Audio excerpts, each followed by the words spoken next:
Morning students, post graduation માટેના આજે છેલ્લો દિવસ છે તમારો પ્રવેશ કન્ફર્મેશનનો. તો તમને જે ઓફર મળેલી છે એ કોલેજ જો તમે કન્સેન્ટ આપેલું હોય કે ના આપેલું હોય કે તમારે એ કોલેજમાં સિલેક્ટ કરવી હોય, એ કોલેજમાં પાક્કું એડમિશન લેવું હોય તો આજનો છેલ્લો દિવસ છે. તમે એડમિશન લઈ લીજો.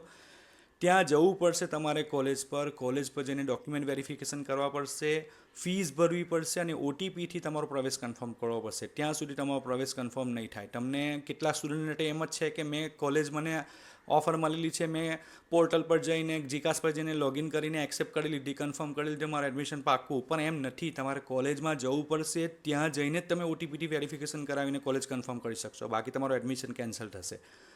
હવે અત્યારે કેટલા સ્ટુડન્ટ્સ કહે છે કે મને 7 કોલેજ સિલેક્ટ કરેલી, 7માં મને ઓફર મળેલી છે, તો હું નેક્સ્ટ રાઉન્ડ માટે એલિજિબલ થઈ જઈશ. તમે નેક્સ્ટ રાઉન્ડ માટે એલિજિબલ થઈ જશો, પણ એ 7 કોલેજ તમારી ઇનએક્ટિવ થઈ જશે. તમને એ કોલેજમાં બીજી વખત ઓફર નહીં મળે. વારંવાર કહું છું કે તમારે જે કોલેજમાં એડમિશન લેવું છે એ જ કોલેજ સિલેક્ટ કરો.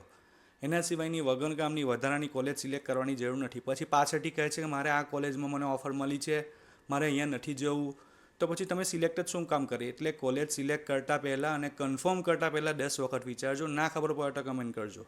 Thank you.